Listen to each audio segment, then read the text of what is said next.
The story so far. In the beginning, the universe was created. This has made a lot of people very angry and been widely regarded as a bad move. Many races believe that it was created by some sort of god, though the Jatravartid people of Viltvodel 6 firmly believe that the entire universe was, in fact, sneezed out of the nose of a being called the Great Green Arkelseizure. The Jatravartids, who live in perpetual fear of the time they call the coming of the Great White Handkerchief, are small blue creatures with more than 50 arms each, who are therefore unique in being the only race in history to have invented the aerosol deodorant before the wheel.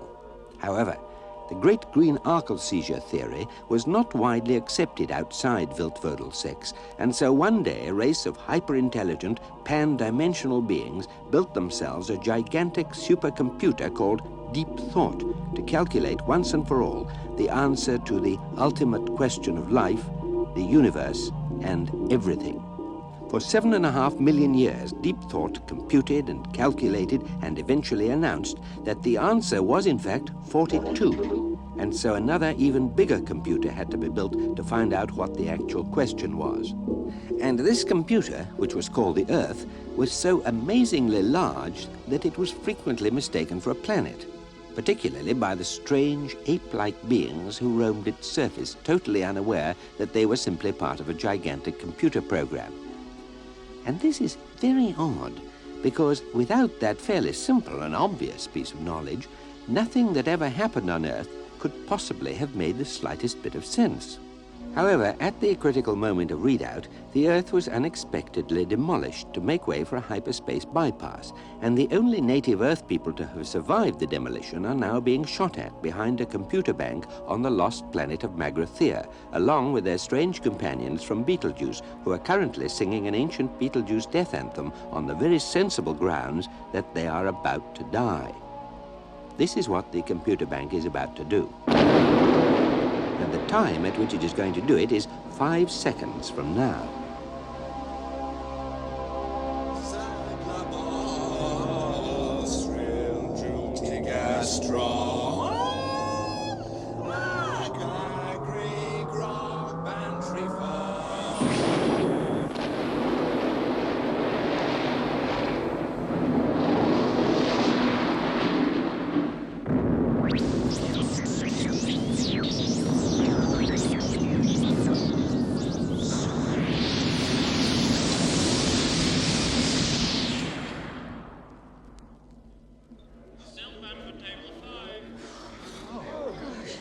Good evening, gentlemen. Good evening, madam.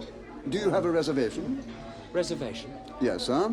So you need a reservation for the afterlife? The afterlife, sir? Is this the afterlife? Well, I assume so. I mean, there's no way we could have survived that blast, is there? Oh, no. I certainly didn't survive. I was a total goner. Wham, bang, and that was it. We didn't stand a chance. We must have been blown to bits. Arms, legs, everywhere.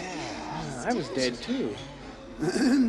If you would care to order drinks. Instantaneously zonked into our component molecules. Hey, did you get that amazing thing of your whole life flashing before you? Yeah, you got that too, did you? Your whole life. Yeah, at least I assume it was mine. I spent a lot of time out of my skull, you know? So what? Here we are, lying dead. Standing dead? Standing dead in this desolate... Restaurant. Standing dead in this desolate... 5-star. Restaurant. Odd, isn't it? Yeah. Nice chandeliers, though. It's not so much an afterlife, more a sort of après-vie. Hey, hang about, you dead guys. I think we're missing some ultra-important thing here. Somebody said something and we missed it. Trillian? I just said we were standing up. No, Earthman? I said it was a sort of après-vie. Yeah, and don't you wish you hadn't, Ford? I said it was odd. Yeah, shrewd but dull. That leaves a little weird fella. Me, sir? Yeah, speak to me. I just said if you would care to order drinks. Drinks! That was it! See what you miss if you don't stay alert. If the lady and gentleman would care to take drinks before Yeah, dinner. great! And the universe will explode later for your pleasure. Hey, what? What sort of drinks do you serve here? I think sir has perhaps misunderstood me. I hope not. It is not unusual for our customers to be a little disorientated by the time journey. Time so if I might- journey? You mean this isn't the afterlife? Afterlife, sir, no, sir. And we're not dead? Sir is most evidently alive. Otherwise, I would not attempt to serve, sir. Then where the photon are we? Hey, I've sussed it. This must be Milliways. Milliways! Yes, this is Milliways. What's Milliways? The restaurant at the end of the universe. End of what? The universe. When did that end? In just a few minutes, sir. Now, if you would care to order drinks, I'll show you to your table in the main part of the restaurant. Fantastic. The restaurant at the end of the universe is one of the most extraordinary ventures in the entire history of catering.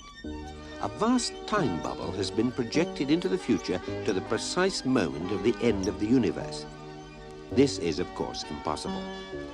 In it, guests take their places at table and eat sumptuous meals whilst watching the whole of creation explode about them. This is, of course, impossible. You can arrive for any sitting you like without prior reservation because you can book retrospectively, as it were, when you return to your own time. This is, of course, impossible. At the restaurant, you can meet and dine with a fascinating cross-section of the entire population of space and time. This is, of course, impossible. You can visit it as many times as you like and be sure of never meeting yourself because of the embarrassment that usually causes.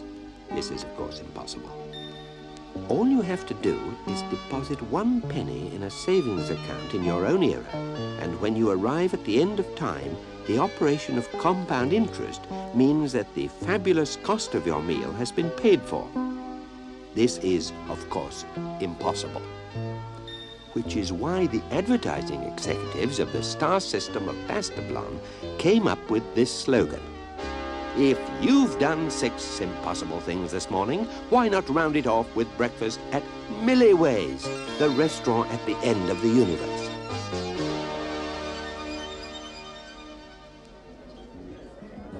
This way, sir, if you please. Wowee, Zappo. Incredible. The people. The things. The things are also people. The people. The other people. The lights. The tables. Food. The band. The clothes. Yeah, the end of the universe is very popular. People like to dress up for it. Gives it a sense of occasion.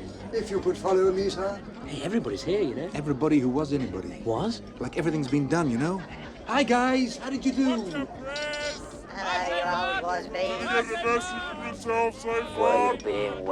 Who are they all? Hey, there's an old mate of mine, Zaphod, you see? Top Black Desiato.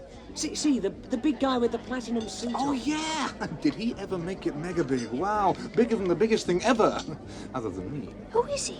We don't know anybody. Hot Black Desiato? You don't know? No. You never heard of Disaster Area? No. The biggest, loudest Richest rock band in the history of... history itself? No. Bizarre. Here we are at the end of the universe and you haven't even lived yet. Did you miss out? Hey, waiter, bring me volume 3 of the wine list. Certainly, sir.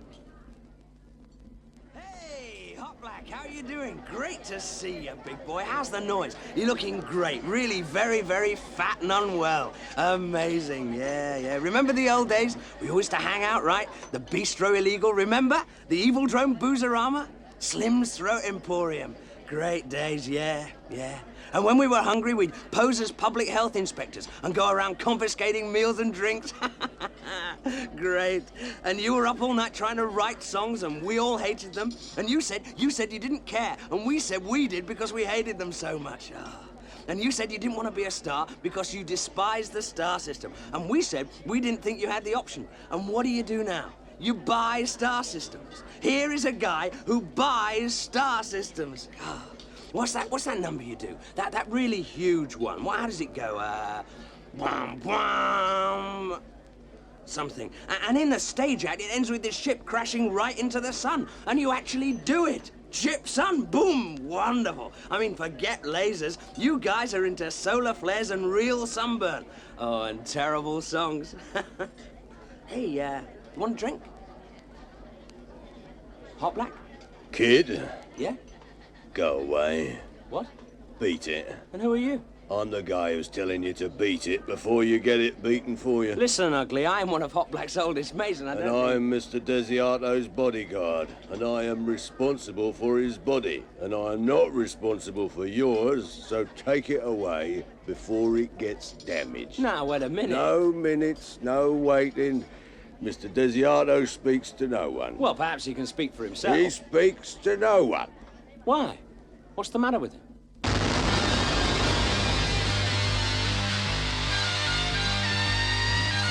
The Hitchhiker's Guide to the Galaxy notes that Disaster Area, a plutonium rock band from the Gagrokaka mine zones, is generally held to be not only the loudest rock band in the galaxy, but in fact the loudest noise of any kind at all. Regular concert goers judge that the best sound balance is usually to be heard from within large concrete bunkers positioned some 37 miles from the stage, whilst the musicians themselves play their instruments by remote control from a heavily insulated spaceship which stays in orbit round the planet, or more frequently, round a completely different planet. Their songs are on the whole very simple and mostly follow the familiar theme of boy being meets girl being beneath a silvery moon, which then suddenly explodes for no adequately explored reason.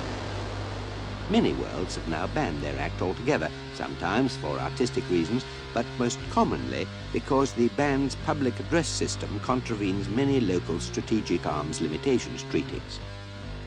This has not, however, stopped their earnings pushing back the boundaries of pure hypermathematics, and their chief research accountant has recently been appointed Professor of Neo-Mathematics at Maxim Megalon for both his general and special theories of disaster area tax returns, in which he proves that the whole fabric of the space-time continuum is not merely curved, it is in fact totally bent.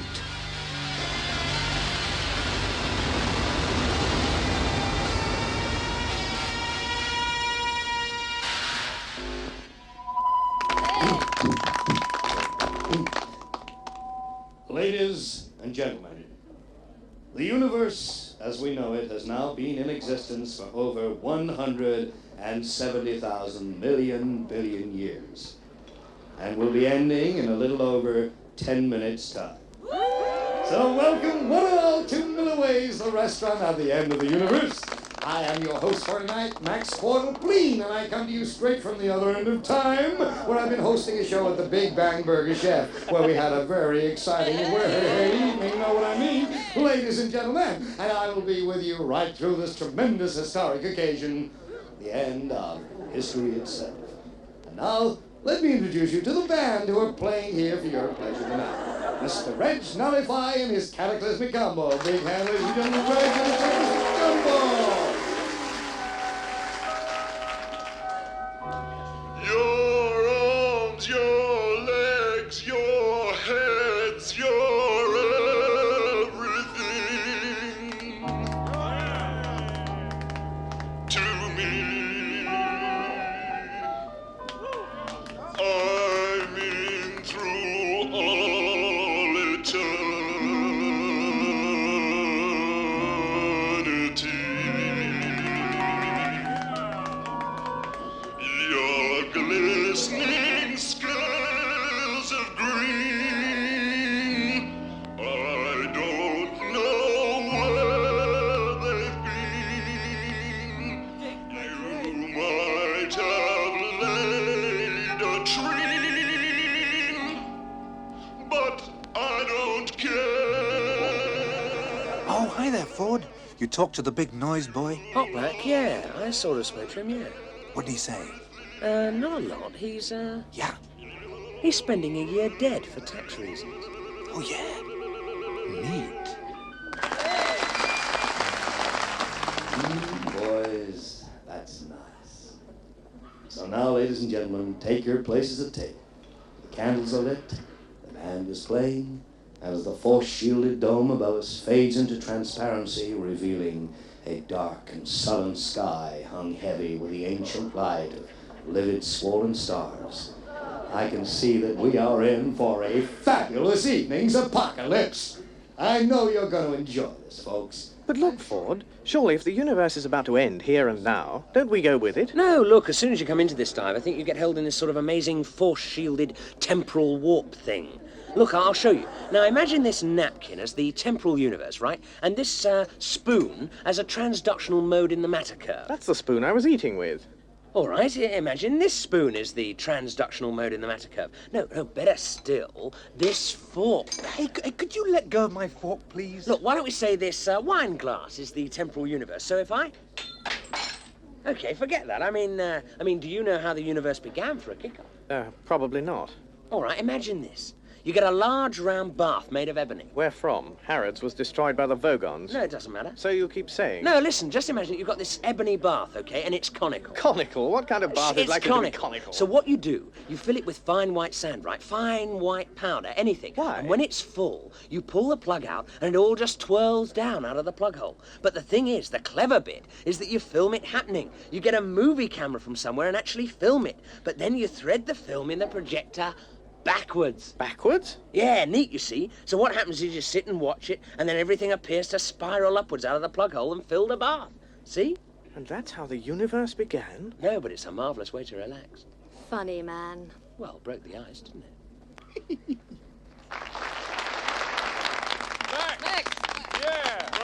And as the photon storms gather in swirling clouds around us, preparing to tear apart the last of the red-hot hot suns, I hope you'll all settle back and enjoy with me what I'm sure we will all find an immensely exciting and terminal experience.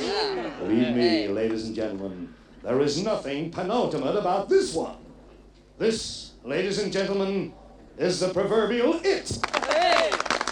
After this, there is void, emptiness, oblivion, absolute nothing. Except, of course, for the sweet trolley and a fine selection of Aldebaran liqueurs. And for once, you don't need to worry about having a hangover in the morning, because there won't be any more mornings. And now, at the risk of putting a damper on the wonderful sense of doom and futility here, I'd like to welcome a few parties. Yes, thank you, my dear. Now, do we have a party from the Zancel Quazure Flammarion Bridge Club from beyond the void of Quan? Are they here? Yes, there they are. Well, last bid now, lads, and no cheating. This is a very solemn moment. And a party of minor deities from the halls of Asgard. Yes, they are. Careful with that hammer, sir. And a party of young conservatives from Sirius B. We lay it all at your door, of course. And lastly, a party of devout believers from the Church of the Second Coming of the great prophet Zarquan, sitting there very quietly and patiently waiting.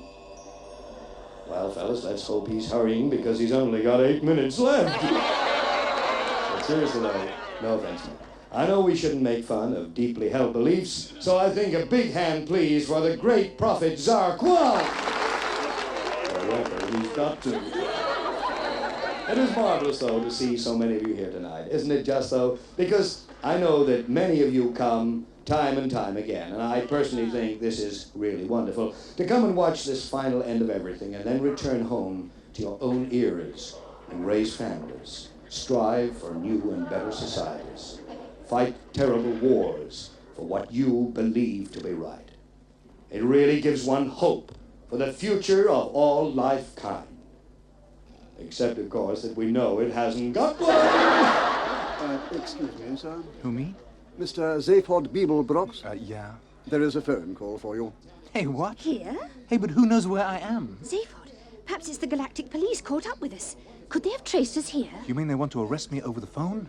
Could be. I'm a pretty dangerous dude when I'm cornered. Oh, yeah, you go to pieces so fast that people get hit by the shrapnel. Hey, what is this? Judgment Day? Do we get to see that as well? Fantastic. I'm in no hurry. So who's the cat on the phone? Pass the wine, Ford. I am not personally acquainted with the metal gentleman in question, sir, Metal? but I'm informed that he has been awaiting your return for a considerable number of millennia. It seems you left here, sir, somewhat precipitately. Hey, left here? We've only just arrived. Indeed, sir. But before you arrived here, sir, you left here. Yeah, you're saying that before we arrived here, we left here? That is what I said, sir. Put your analyst on danger money, baby, now. No, wait a minute. Where exactly is here? The planet Magrathea, sir. Well, we just left there. This is the restaurant at the end of the universe, I thought. Yeah, Precisely, sir. The one was constructed on the ruins of the other. Ah, you mean we've travelled in time, but not in space? Listen, you semi-evolved simian, go climb a tree, won't you? Oh, go bang your heads together, Four Eyes. No, your monkey has got it right, sir. Who are you calling a monkey? You jumped forwards in time many millions of years while retaining the same position in space. Your friend has been waiting for you in the meantime. Well, what's he been doing? Rusting a little? Marvin! It must be Marvin. The paranoid android. Space cookies! Hand me the wrap rod plate, Captain. I beg your pardon, sir. The phone, waiter. Gee, you guys are so unhip, it's a wonder your bums don't fall off. What, sir? The phone, sir. Marvin, hi, how you doing, kid? I think you ought to know I'm feeling very depressed. Hey, yeah, we're having a great time. Food, wine, a little abuse, and the universe going foom. Where can we find you? You don't have to pretend to be interested in me, you know. I know perfectly well I'm only a menial robot. Yeah, okay, but where are you? Reverse primary thrust, Marvin. That's what they say to me. Open airlock number 3, Marvin. Marvin, can you pick up that piece of paper? Can I pick up that piece of paper? Here I am, brain the size of a planet. Yeah. I'm quite used to being humiliated. I can even go and stick my head in a bucket of water if you like. Yeah, Marvin. Would you like me to go and stick my head in a bucket of water? I've got one ready. Wait a minute. What's he saying, Zaphod? Oh, nothing. He just phoned up to wash his head at us. Has that satisfied you? Will you please tell us where you are? I'm in the car park. In the car park? What are you doing there? Parking cars. What else does one do? Yeah, okay, now stay there. Come on, guys, let's go. Marvin's down in the car park. Car park? What's he doing in a car park? Parking cars! What else, dum-dum? Ford, Trillian, let's move! Okay. Particle of creation. Now, a very interesting effect to watch for is in the upper left-hand quadrant of the sky, where you will clearly see the star system of Hastromil boiling away into the ultraviolet. Anyone here from Hastromil? Well, it's too late to worry about whether you've left the gas on now.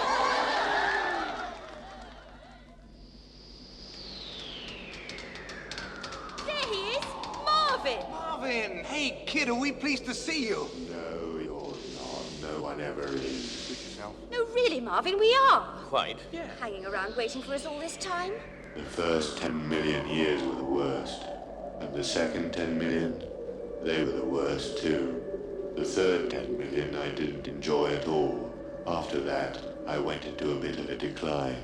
Well, poor old Marvin. It's the people you meet that really get you down in this job. They're so boring. The best conversation I had was over 34 million years ago. Oh, dear. And that was with a coffee machine. Hey, Zaphod, come and have a look at some of these little star trolleys. Look at this baby, Zaphod, the tangerine star buggy with the black sunbusters. Hey, get this number.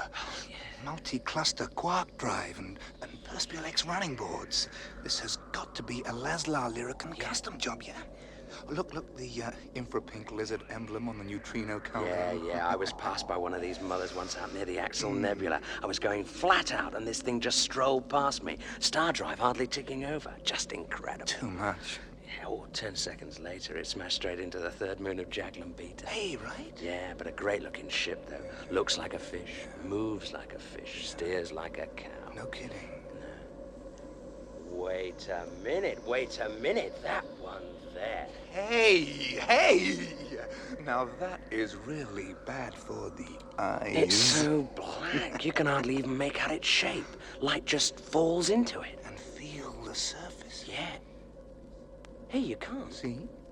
It's just totally frictionless. Oh, this must be one mother of a mover. I bet the cigar lighter's even on photon drive. Well, what do you reckon, Ford? What? You mean stroll off with it? Do you think we should? No. Nor do I. Let's do it. Okay. We better shift soon. In a few seconds, the universe will end and all the captain creeps will be pouring down here to find their Borg-mobiles. Zaphod? Yeah? How do we get into it? Just don't spoil a beautiful idea, will you, Ford? Perhaps the robot can figure something out. Yeah. Hey, Marvin! Come over, we've got a job for you. I won't enjoy it. Yes, you will. There's a whole new life stretching out ahead of you. Oh, not another. Will you shut up and listen? This time there's going to be excitement and adventure and really wild things. Sounds awful. Marvin, all I'm trying to say... I suppose you want me to open this spaceship for you. Marvin, just listen, will you? What? I suppose you want me to open this spaceship for you. Hey, yes. Well, I wish you'd just tell me rather than trying to engage my enthusiasm, because I haven't got one. Abracadabra servo systems. How'd you do that, Marvin? Didn't I tell you I've got a brain the size of a planet? No one ever listens to me, of course. Oh, shut up, Marvin. See what I mean? Hey, Zaphod, look at this. Look at the interior of this ship. Hey. Weird. It's black. Everything in it is just totally black. And now, ladies and gentlemen, the moment you've all been waiting for. The skies begin to boil. Nature collapses into the screaming void. In 15 seconds' time, the universe itself will be at an end. See where the light of infinity bursts in upon us!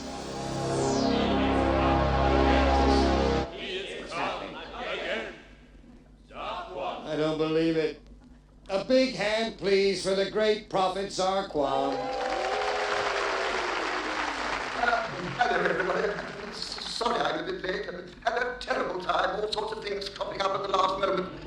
How are we for time?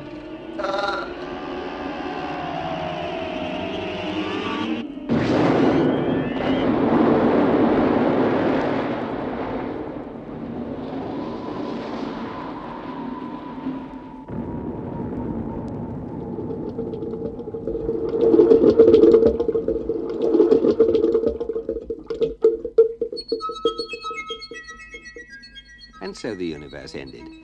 One of the major selling points of that wholly remarkable book, The Hitchhiker's Guide to the Galaxy, apart from its relative cheapness and the fact that it has the words "Don't Panic" written in large, friendly letters on the cover, is its compendious and occasionally accurate glossary. For instance, the statistics relating to the geosocial nature of the universe are all deftly set out between pages 576,324 and 576,326. The simplistic style is partly explained by the fact that its editors, having to meet a publishing deadline, copied the information off the back of a packet of breakfast cereal, hastily embroidering it with a few footnotes in order to avoid prosecution under the incomprehensibly tortuous galactic copyright laws. It is interesting to note that a later and wilier editor sent the book backwards in time through a temporal warp and then successfully sued the breakfast cereal company for infringement of the same laws. Here is a sample in both headings and footnotes. The universe. Some information to help you live in it. 1. Population? None.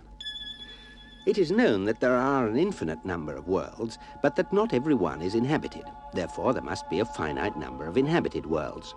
Any finite number divided by infinity is as near to nothing as makes no odds. So if every planet in the universe has a population of 0, then the entire population of the universe must also be 0, and any people you may actually meet from time to time are merely the products of a deranged imagination. 2. Monetary units? None. In fact, there are 3 freely convertible currencies in the universe, but the Altarian dollar has recently collapsed, the Flanian pobble bead is only exchangeable for other Flanian pobble beads, and the Triganic pew doesn't really count as money. Its exchange rate of 8 ningies to 1 pew is simple, but since a ningi is a triangular rubber coin 6,800 miles along each side, no one has ever collected enough to own 1 pew. Ningies are not negotiable currency because the galactic banks refuse to deal in fiddling small change.